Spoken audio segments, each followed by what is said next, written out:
সুপ্রিয় শিক্ষার্থীরা, আমার আজকের অনলাইন ক্লাসে তোমাদের সবাইকে স্বাগত জানাচ্ছি।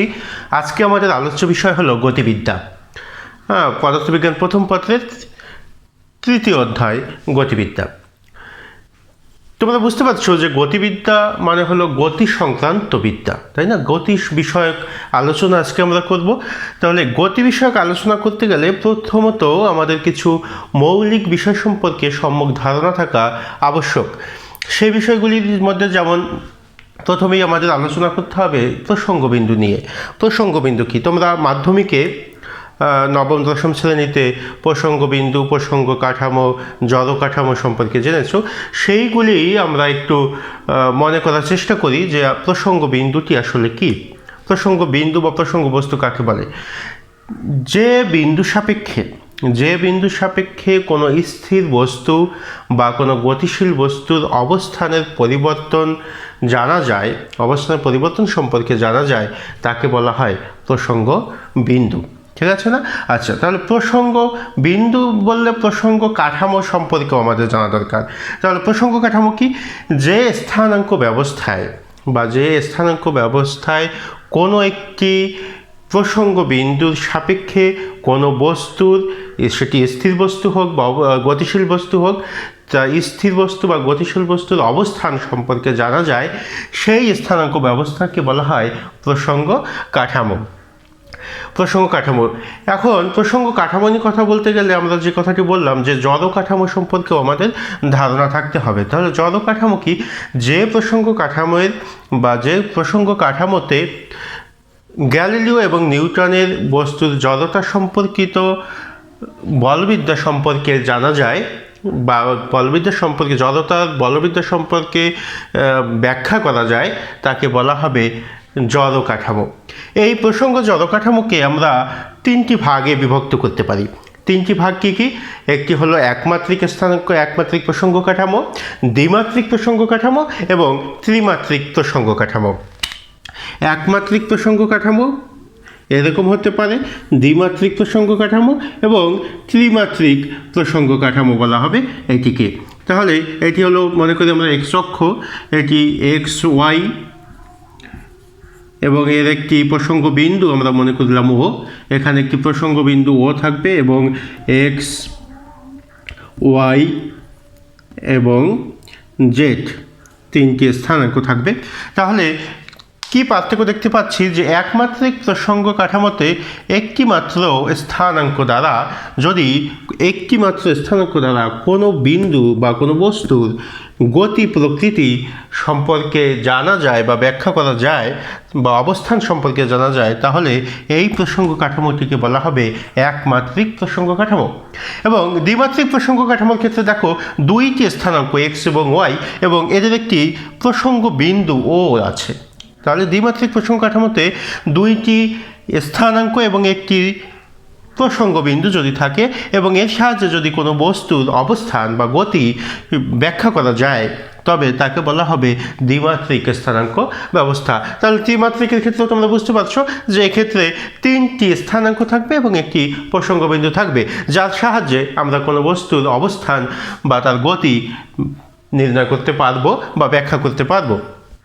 এই হলো প্রসঙ্গ কাঠামোর তিন ধরনের অবস্থা, তাই না? একমাত্রিক, দ্বিমাত্রিক এবং ত্রিমাত্রিক। তাহলে আমরা কি বলছি যে এই প্রসঙ্গ কাঠামো দ্বারা, এই জড় প্রসঙ্গ কাঠামো দ্বারা আমরা কি ব্যাখ্যা করব? কোনো বস্তুর অবস্থান ব্যাখ্যা করব, কোনো বস্তুর গতি ব্যাখ্যা করতে পারবো, তাই না? আচ্ছা, তাহলে গতি ব্যাখ্যা, অবস্থান সম্পর্কে তোমরা নিশ্চয়ই বুঝো যে কোনো একটা বস্তু কোন জায়গায়, কোন স্থানে যে অবস্থিত আছে, তাকে আমরা অবস্থান বলে চিহ্নিত করে থাকি। তাহলে গতি কি? গতি যে তোমরা জানো যে কোনো বস্তুর কোনো কিছু সাপেক্ষে কোনো বস্তুর অবস্থানের পরিবর্তনকে আমরা বলে থাকি গতি, তাই না? এবং বস্তুটির যদি অবস্থানের পরিবর্তন হয় তাহলে আমরা বলি যে বস্তুটি গতিশীল বস্তু। এই বস্তুর গতিকে আমরা কিন্তু আবার দুভাগে বিভক্ত করেছিলাম, তোমাদের কি মনে আছে? আমরা নবম দশম শ্রেণীতে মাধ্যমিকে কিন্তু বিষয়ে আলোচনা করেছি, এমনকি আমরা ইন্টারমিডিয়েটের প্রথম চ্যাপ্টার যখন আলোচনা করেছি তখনও কিন্তু এই বিষয়ে কথা বলেছি আমি, যে গতি দু রকমের হয়। একটি হলো আপেক্ষিক গতি এবং পরম গতি, তাই না? একটি হলো আপেক্ষিক গতি গতি দু রকমের, একটিকে আমরা বলি পরম গতি এবং অন্যটি হলো আপেক্ষিক গতি। তাহলে এই পরম গতি কি? পরম গতি কি তোমাদের কি মনে আছে? পরম গতি কী জিনিস?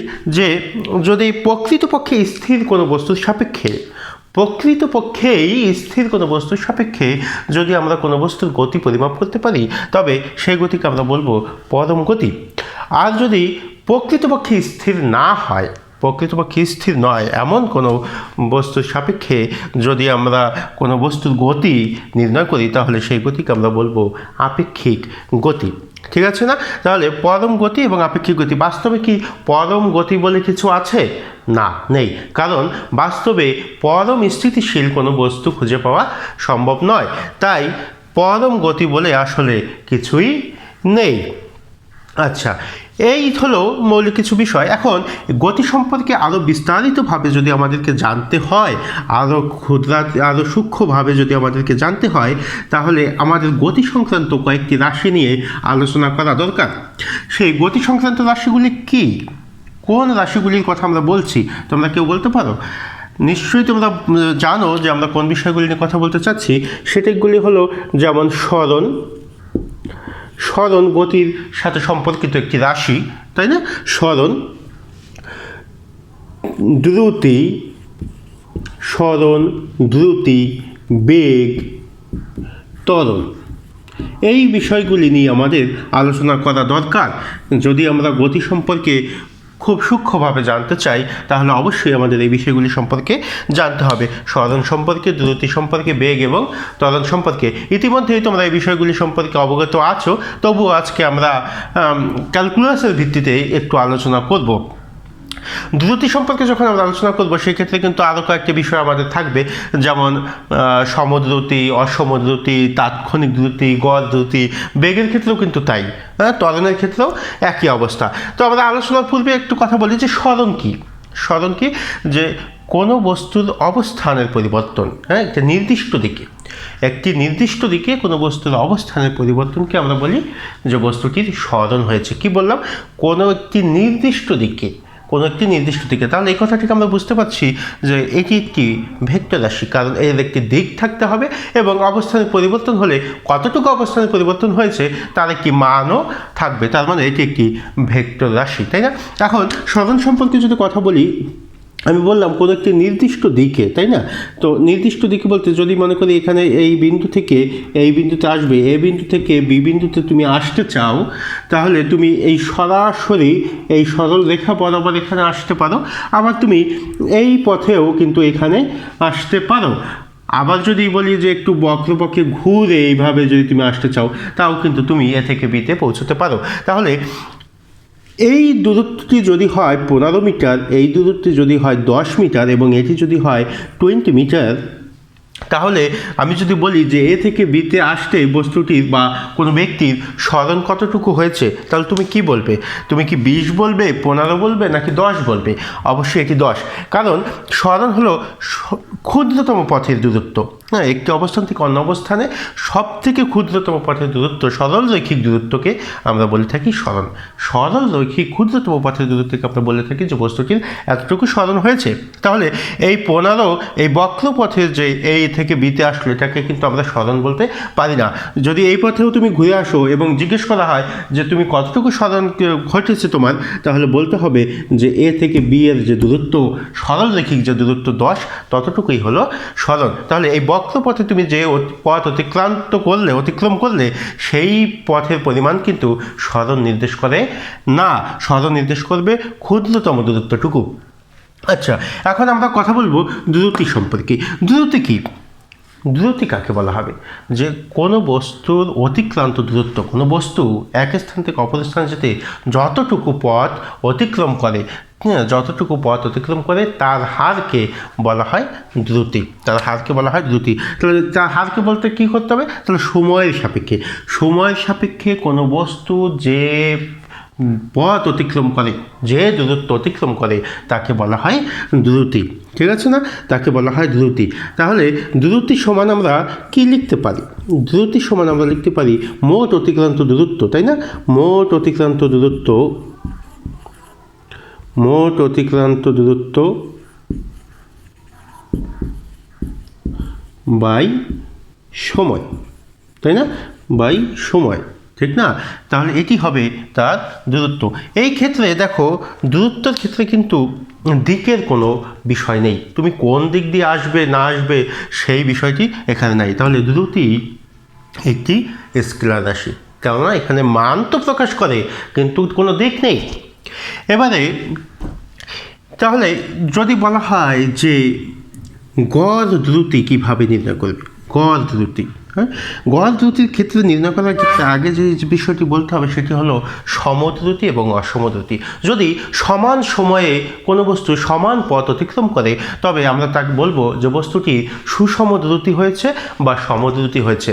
আর যদি সমান সময়ে সমান পথ অতিক্রম না করে তাহলেই আমরা বলবো যে এখানে অসমদ্রুতি হয়েছে, ঠিক আছে? তাহলে এই অসমদ্রুতির ক্ষেত্রে যদি কোনো বস্তু সমান সময়ে সমান দূরত্ব অতিক্রম না করে, অর্থাৎ বস্তুটি যদি অসমদ্রুতিতে থাকে, তাহলে তার মোট অতিক্রান্ত পথের দৈর্ঘ্য, মোট অতিক্রান্ত দূরত্ব ডিভাইডেড বাই মোট সময় যদি আমরা করি তাহলে যা পাবো তাকে বলা হবে গড় দ্রুতি। তাহলে কি বলবো? তাকে বলবো গড় দ্রুতি। তাহলে গড় দ্রুতি কখন নির্ণয়ের কথা আসবে? যখন বস্তুটি অসমদ্রুতিতে থাকবে, যখন বস্তুটি অসমদ্রুতিতে থাকবে। আচ্ছা, এখন যদি বলি যে তাহলে তাৎক্ষণিক দ্রুতি কি, তাহলে একটু সহজ ভাষায় যে কোনো একটি নির্দিষ্ট মুহূর্তের দ্রুতিকে বলা হবে তাৎক্ষণিক দ্রুতি। কোনো বস্তুর একটি নির্দিষ্ট মুহূর্তের দ্রুতিকে বলা হবে তাৎক্ষণিক দ্রুতি, ঠিক আছে?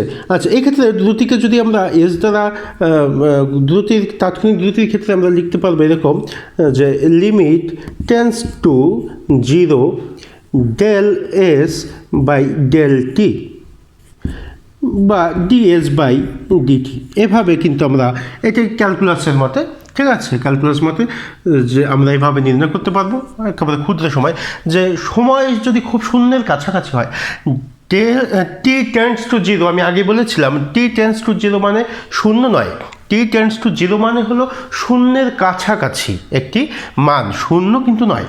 তাহলে শূন্যের প্রায় শূন্য বা শূন্যের কাছাকাছি সময়ে কোন একটা বস্তু যে দ্রুত অতিক্রম করে কোনো একটি নির্দিষ্ট সময় সাপেক্ষে, তাহলে সময় যখন শূন্যের কাছাকাছি এই সময় কোনো একটা বস্তু যে দ্রুত অতিক্রম করে তার হারকে বলা হবে তাৎক্ষণিক দ্রুতি। তাহলে limit tends to 0 del S by del T is equal to লেখা যায় ডিএস বাই ডিটি। এটি হলো তাৎক্ষণিক দ্রুতি। এখন যদি বলি বেগ কি, বেগ সম্পর্কে আমরা যদি কথা বলি, বেগের ক্ষেত্রে হলো সরণের হার। হ্যাঁ, কোনো একটা বস্তু নির্দিষ্ট সময়ে কোনো একটা বস্তু সময়ের সাপেক্ষে কোনো একটি নির্দিষ্ট দিকে যে সরণ ঘটে তাকেই আমরা বলি বেগ, বেগ। এই বেগের ক্ষেত্রেও সমবেগ অসমবেগ বলতে পারি আমরা, যে সমান সময়ে সমান সরণ ঘটলে আমরা বলি যে সুসমবেগ হয়েছে বা সমবেগ হয়েছে, এবং যদি সমান সময় সমান সরণ না ঘটে তাহলে আমরা বলবো যে অসমবেগ হয়েছে। এবং অসমবেগের ক্ষেত্রে আমরা গড় বেগ নির্ণয় করতে পারি, তাই না? আমরা গড় বেগ নির্ণয় করতে পারি। তাহলে গড় বেগ সমান আমরা এভাবে লিখতে পারি যে গড় বেগ V bar is equal to V naught plus V divided by 2, ঠিক আছে? যে আদিবেগ এবং শেষ বেগ, এখানে কিন্তু আমরা যেমন 9 10 আমরা বলেছিলাম না, আগে আমরা করেছি যে আদিবেগকে ইউ দ্বারা প্রকাশ করতাম, কিন্তু এখানে আমরা সাধারণত ভি নট লিখে আদিবেগ প্রকাশ করে থাকি। যে আদিবেগ এবং শেষ বেগের কোনো একটা বস্তুর প্রাথমিক এবং শেষ বেগের যোগফলকে যদি আমরা 2 দ্বারা ভাগ করি গাণিতিক গড়, তাহলে আমরা গড় বেগ বা গাণিতিক গড় পেয়ে যাই, ঠিক আছে? তাহলে তাৎক্ষণিক বেগ কোনো একটা নির্দিষ্ট মুহূর্তের বেগকে বা শূন্য সময় টি টেন্স টু শূন্য সময় বা শূন্যের কাছাকাছি সময় আমরা বলি যে শূন্যের কাছাকাছি সময় limit tends two T tends to 0 সরণকে আমরা যদি এস দ্বারা প্রকাশ করে থাকি বা আর দ্বারা প্রকাশ করে থাকি, তাহলে del R by del T is equal to লেখা যায় ডি আর বাই ডিটি, ঠিক আছে না? এইভাবে কিন্তু আমরা তাৎক্ষণিক ত্বরণের ক্ষেত্রে এরকম লিখতে পারি, ঠিক আছে? যে লিমিট টি টেন্স টু 0, হ্যাঁ, টি টেন্স টু 0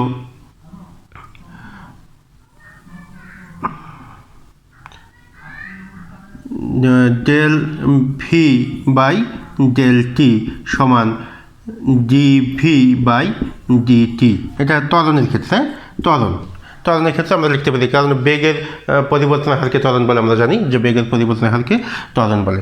আচ্ছা, তাহলে এই হলো আমাদের কিছু বিষয়, যে বিষয়গুলি আমাদের এই চ্যাপ্টার নিয়ে বিস্তারিত আলোচনা করতে গেলে দরকার হবে। সুপ্রিয় শিক্ষার্থীরা, আমরা আজকে যে বিষয়গুলি নিয়ে কথা বললাম, এই বিষয়গুলির উপর ভিত্তি করে আমরা আগামী ক্লাসে দু একটি গাণিতিক সমস্যার সমাধান করার চেষ্টা করব। আজকের ক্লাস এখানে শেষ করছি। সবাইকে ধন্যবাদ।